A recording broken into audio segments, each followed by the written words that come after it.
Good morning everyone. आज का हमारा टॉपिक है रिलेशन एंड फंक्शन।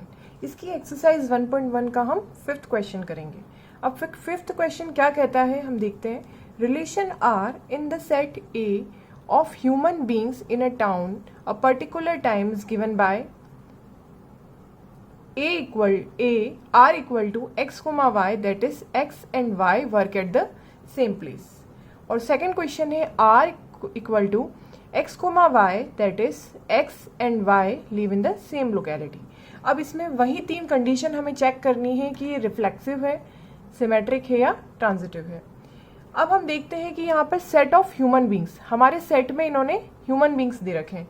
अब ह्यूमन बींग्स में हम क्या मान सकते हैं, बहुत सारे एलिमेंट से मानने के लिए हम सिंपली मान लेते हैं x y z, ये हमारे ह्यूमन बींग्स हैं। ठीक है, अब हम देखते हैं हमारा रिलेशन हमें क्या गिवन है।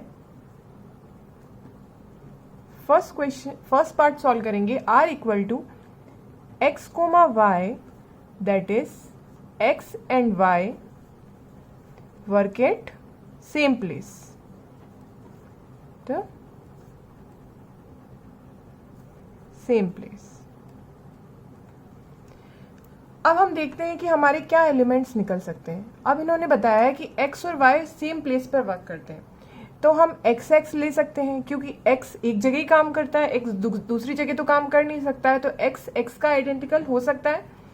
y भी ले सकते हैं हम, z भी ले सकते हैं। अगर आपको ऐसे समझ में नहीं आए तो अब हम ये देख सकते हैं, ये ऐसे भी कर सकते हैं।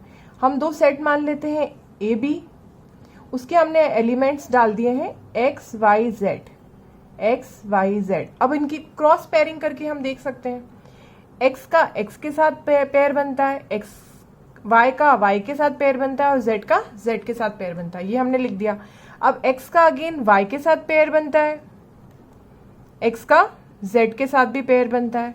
सिमिलरली y का भी x के साथ पेयर बनता है, y का y के साथ तो बनता है, वो हमने लिख दिया, y का z के साथ भी पेयर बनता है। इसी तरह से z का भी x के साथ पेयर बनता है और z का y के साथ भी पेयर बनता है। ये हमने इसकी पेयरिंग कर ली और हमें हमारे रिलेशन के एलिमेंट्स मिल गए। अब हम हमारी कंडीशन चेक करेंगे। फर्स्ट कंडीशन की ओर चलते हैं, रिफ्लेक्सिव। रिफ्लेक्सिव चेक करने के लिए हमने पढ़ा था, अगर सेम एलिमेंट्स हमारे रिलेशन से बिलोंग करते हैं तो हमारा रिलेशन रिफ्लेक्सिव होता है। जैसे a कोमा a अगर हमारा रिलेशन से बिलोंग करता है तो हमारा रिलेशन रिफ्लेक्सिव होता है। तो अब यहाँ पर हम देख सकते हैं x x y y z z ये हमारे रिलेशन से बिलोंग कर रहे हैं, तो हम लिख सकते हैं x x y y z z belongs to relation, so this is reflexive। Second condition हम चेक करते हैं, सिमेट्रिक। सिमेट्रिक कंडीशन चेक करने के लिए हम देखते हैं, ये हमारी कंडीशन होती है, अगर a कोमा b हमारा रिलेशन से बिलोंग करता है तो b कोमा a भी हमारा रिलेशन से बिलोंग करना चाहिए, तो हमारी कंडीशन सिमेट्रिक होती है। अब यहाँ पर देखिए, x कोमा y हमारा रिलेशन से बिलोंग करता है तो साथ में y और x भी हमारा रिलेशन से बिलोंग करता है, तो इस दैट मीन्स ये सिमेट्रिक वाली कंडीशन यहाँ पे सेटिस्फाई हो रही है। तो हम यहाँ पे लिख सकते हैं x comma y belongs to relation and y comma x is also belongs to relation, तो ये सिमेट्रिक वाला केस हुआ। तो यहाँ लिख सकते हैं हम, सो दिस इज सिमेट्रिक। अब चलते हैं हम हमारी थर्ड कंडीशन की ओर, वो है ट्रांजिटिव। ट्रांजिटिव कंडीशन चेक करने के लिए हमने क्या कंडीशन पढ़ी थी कि a कोमा b अगर हमारा रिलेशन से बिलोंग करता है और b और c भी हमारा रिलेशन से बिलोंग करता है तो a और c भी हमारा रिलेशन से बिलोंग करना चाहिए। अब यहाँ पर देख लेते हैं a b और b c की फॉर्म में कौन से पेयर है, x y और y z ले लेते हैं हम, ये a b और b c की फॉर्म में, तो x y belongs to relation, then y z also belongs to relation. यहाँ पे एक हाँ, तो उसके बाद में ए बी और बी सी की फॉर्म में है, तो ये ए और सी यहाँ पे हम लिख सकते हैं, एक्स और Z is also belongs to relation. तो अब हम यहां पर कह सकते हैं कि so this is transitive case. ये ए बी है, ये बी सी है, हमें बस उनकी कंडीशन के अकॉर्डिंग वो पेयर में है या नहीं ये चेक करना है। ठीक है, अब हम हमारे सेकंड क्वेश्चन की ओर चलते हैं। सेकंड क्वेश्चन क्या कहता है, B part, R equal to X comma Y that is X and Y live in the same locality. X और वाई सेम लोकेलिटी में रहते हैं। ये सेम फर्स्ट क्वेश्चन जैसा ही है, बिल्कुल सेम, सब कुछ इसमें सेम ही रहेगा, इसमें फर्स्ट क्वेश्चन की तरह ही सॉल्व होगा। तो इसे आप खुद से ट्राई कीजिएगा। अब हम हमारे नेक्स्ट क्वेश्चन की ओर चलते हैं। अब हमारा सी पार्ट क्या कहता है, R equal to X comma Y that is X is exactly 7 centimetre taller than Y. अब यहां पर हमने पिछले वाले क्वेश्चन में जो रिलेशन के एलिमेंट्स फाइंड आउट किए थे उनको हमने यहां लिख लिया है। अब हम देखते हैं कि हमारा रिलेशन क्या गिवन है, R equal to X comma Y that is X is exactly 7 centimetre taller than y। इसमें क्या कहा गया है कि x जो है वो एग्जैक्टली 7 सेंटीमीटर टॉलर है y से। अब हम हमारी फर्स्ट कंडीशन चेक करेंगे, रिफ्लेक्सिव। रिफ्लेक्सिव चेक करने के लिए हम जानते हैं कि सेम एलिमेंट्स हमारे रिलेशन में प्रेजेंट होने चाहिए। यहाँ पर सेम एलिमेंट्स प्रेजेंट है, बट वो क्या हमारी कंडीशन को भी सेटिस्फाई कर रहे हैं। यहाँ पर कहा है x is exactly 7 centimetre taller than y। तो अगर हम यहाँ पर लिखेंगे x अगर हमारे रिलेशन से बिलोंग करता है, बट नहीं करेगा क्योंकि x जो है वो x से 7 सेंटीमीटर टॉलर तो है, तो टॉलर नहीं है,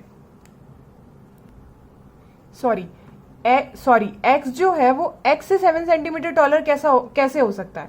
तो यहाँ पर ये नॉट बिलोंग्स टू रिलेशन, तो हम इसे कह सकते हैं this is not reflexive. Second condition हम चेक करते हैं, सिमेट्रिक। सिमेट्रिक कंडीशन चेक करने के लिए हम जानते हैं अगर a और b हमारा रिलेशन से बिलोंग करता है तो b और a भी हमारा रिलेशन से बिलोंग करना चाहिए।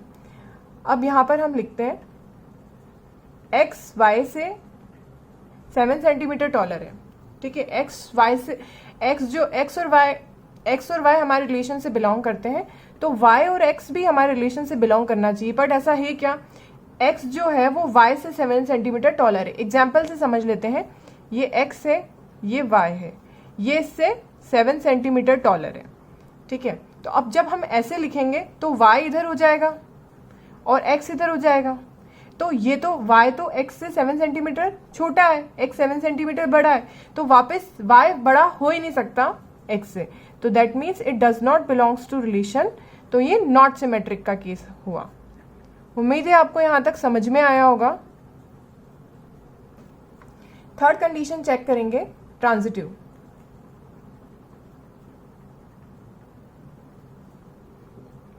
ट्रांजिटिव कंडीशन चेक करने के लिए हमने पढ़ा था a और b अगर हमारा रिलेशन से बिलोंग करता है और b और c भी हमारा रिलेशन से बिलोंग करता है, तो a और c भी हमारा रिलेशन से बिलोंग करना चाहिए।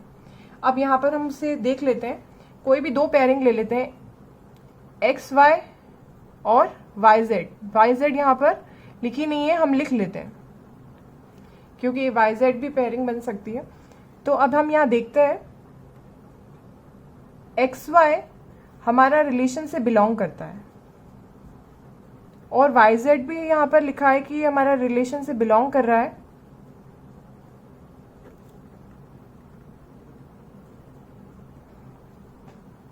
अब यहाँ पर देखते हैं एक्स वाई से 7 सेंटीमीटर बड़ा है और y जो है वो z से 7 सेंटीमीटर बड़ा है। इसको हम एग्जाम्पल से समझ लेते हैं, ये x है, ये y है, ये z है, ये इससे 7 सेंटीमीटर बड़ा है, ये इससे 7 सेंटीमीटर बड़ा है। तो x तो z से 14 सेंटीमीटर बड़ा हुआ। तो अब यहाँ a और c की फॉर्म, ये ab और ये bc है, a और c, x, z does not belongs to relation. क्यों? क्योंकि x जो है वो y से 7 सेंटीमीटर बड़ा है, तो ये इससे 7 सेंटीमीटर बड़ा कैसे हो सकता है, इससे टॉलर हो ही नहीं सकता। That means it does not belongs to relation, क्योंकि ये इससे 14 सेंटीमीटर टॉलर होगा। तो अब हम यहाँ पर कह सकते हैं कि ये नॉट ट्रांजिटिव का केस हुआ।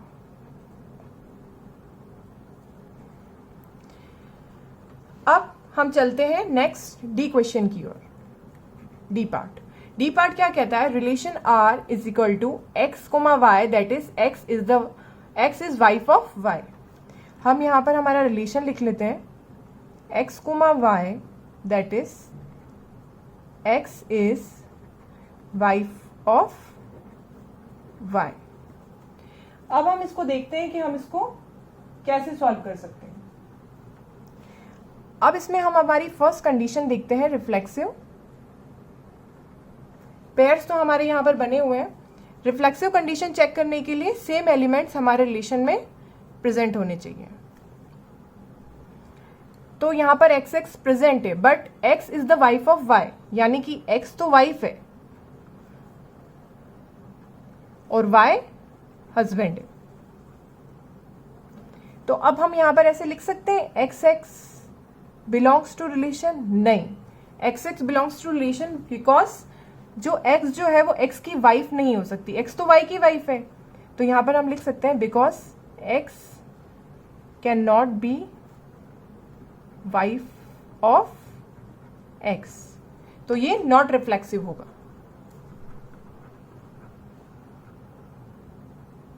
Not reflexive. अब यहां पर हम सिमेट्रिक चेक करते हैं। सिमेट्रिक चेक करने के लिए हमने क्या कंडीशन पढ़ी थी? ए और बी अगर हमारा रिलेशन से बिलोंग करता है तो बी और ए भी हमारा रिलेशन से बिलोंग करना चाहिए। अब यहाँ पर देखते हैं हम, एक्स जो है वो वाई से बिलोंग करता है क्योंकि X is the wife of Y, Y husband है। But Y can not be belongs to relation क्योंकि वाई और एक्स जो होता है, जब हम इसका इसका सिमेट्रिक कंडीशन में हम x कोमा वाई अगर हमारे रिलेशन से बिलोंग करता है तो y कोमा x भी हमारा रिलेशन से बिलोंग करना चाहिए। बट यहाँ पर ऐसा नहीं हो सकता क्योंकि y जो है can not be the wife of x, क्योंकि y तो हस्बैंड है। तो यहाँ पर हम लिख सकते हैं कि ये नॉट सिमेट्रिक वाला केस हुआ।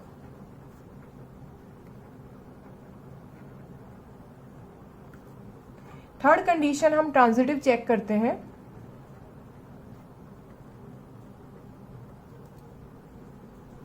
इसके लिए हमने क्या पढ़ा था? अगर ए और बी हमारे रिलेशन से बिलोंग करते हैं और बी और सी भी हमारा रिलेशन से बिलोंग करता है तो ए और सी भी हमारा रिलेशन से बिलोंग करना चाहिए।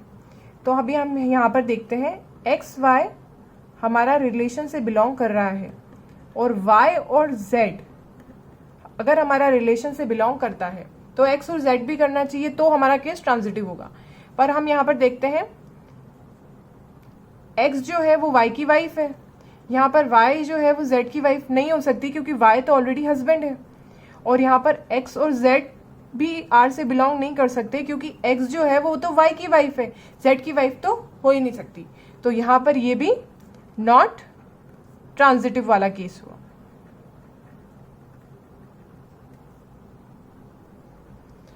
अब हम इसका ई पार्ट देखते हैं।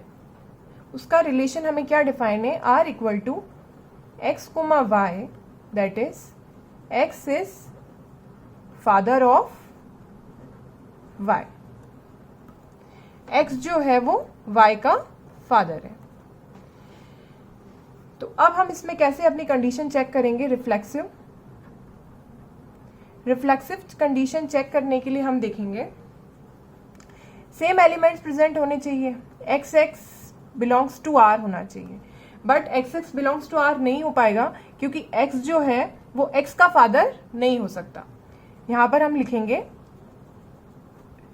X X does not belongs to R because X can not be father of X. X तो है, एक्स जो है वो वाई का फादर है, तो इस केस में ये नॉट रिफ्लेक्सिव हुआ।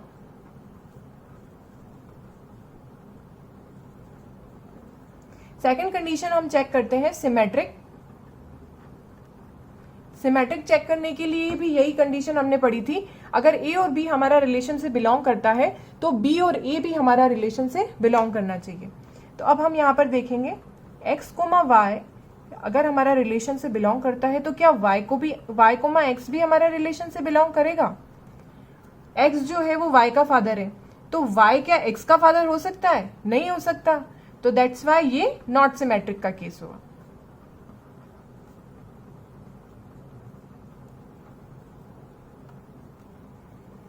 अब हम हमारी थर्ड कंडीशन की ओर चलते हैं, ट्रांजिटिव।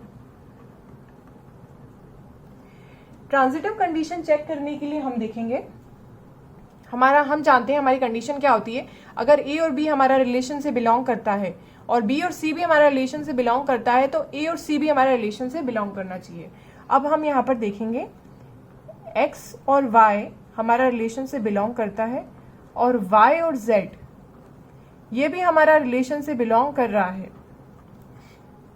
तो एक्स और जेड भी हमारा रिलेशन से बिलोंग करना चाहिए। बट क्या ऐसा पॉसिबल है? एक्स जो है वो वाई का फादर है और यहाँ पर इसके अकॉर्डिंग वाई जो है वो जेड का फादर है, तो एक्स जेड का फादर तो हो ही नहीं सकता क्योंकि एक्स जो है वो वाई का फादर है, तो it can not belongs to relation. तो यहाँ पर हम कह सकते हैं कि ये नॉट ट्रांजिटिव वाला केस हुआ।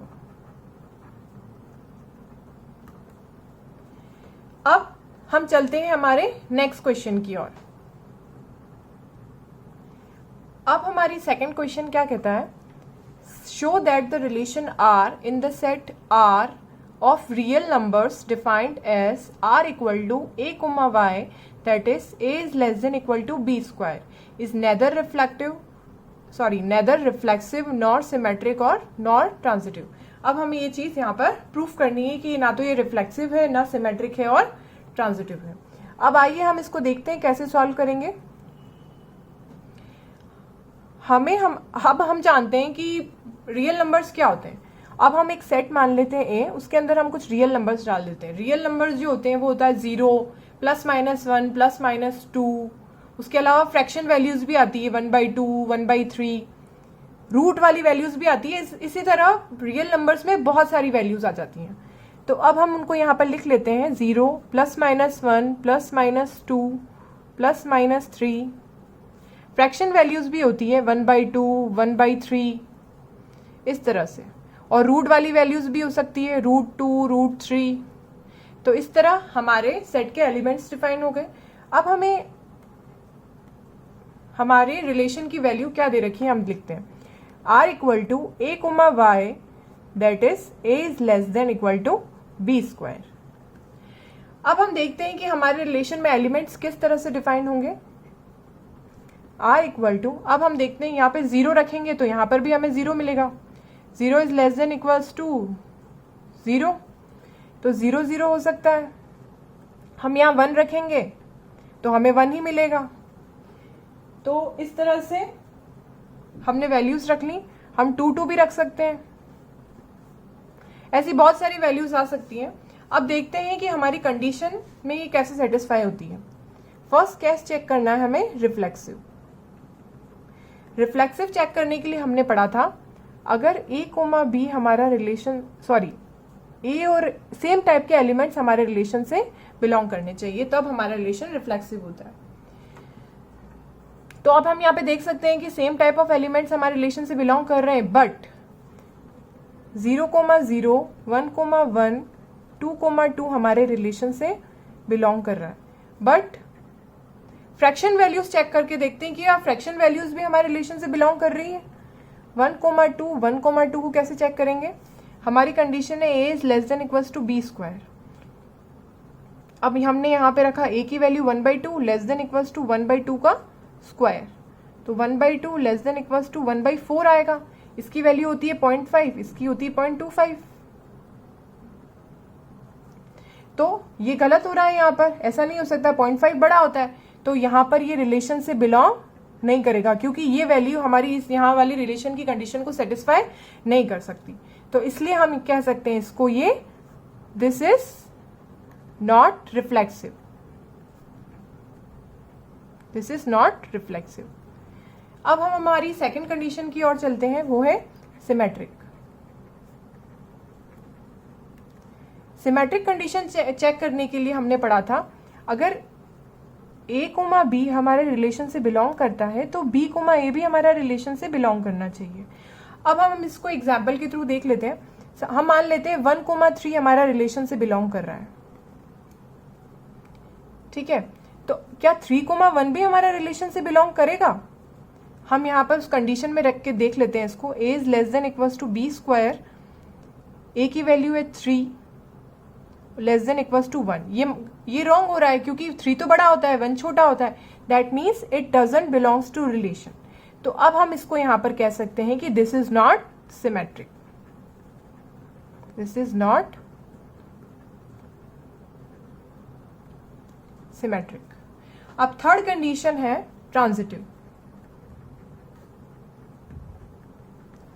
ट्रांजिटिव कंडीशन चेक करने के लिए हमने पढ़ा था, अगर a, b हमारा रिलेशन से बिलोंग करता है और b, c भी हमारा रिलेशन से बिलोंग करता है, तो a, c भी हमारा रिलेशन से बिलोंग करना चाहिए। तो अब हम देखते हैं कि ये कैसे पॉसिबल है। हम कोई एग्जाम्पल ले लेते हैं, जैसे हमने लिया 3,2 हमारे रिलेशन से बिलोंग कर रहा है, और हम ले लेते हैं कोई भी नंबर 2,3/2, ये भी हमारा रिलेशन से बिलोंग कर रहा है। ये ए बी और बी सी की फॉर्म में। तो क्या हम देखते हैं कि ए और सी दैट मीन्स 3 और 3/2 भी हमारा रिलेशन से बिलोंग कर रहा है क्या? हम इसमें वैल्यूज रख के चेक करते हैं। A is less than equals to B square, A की वैल्यू है 3 और ये 3 3 9/2।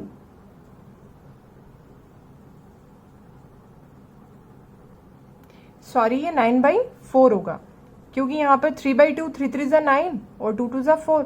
तो 3 इज लेस देन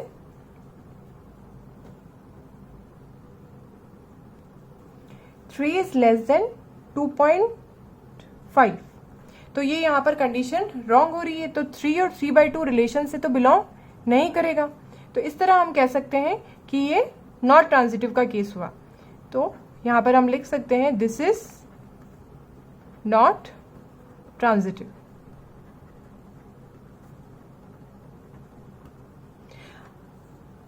आज के लिए बस इतना ही। अब इसके बाद के क्वेश्चन हम नेक्स्ट वीडियो में डिस्कस करेंगे। तब तक के लिए आप हमारे चैनल को सब्सक्राइब कीजिए।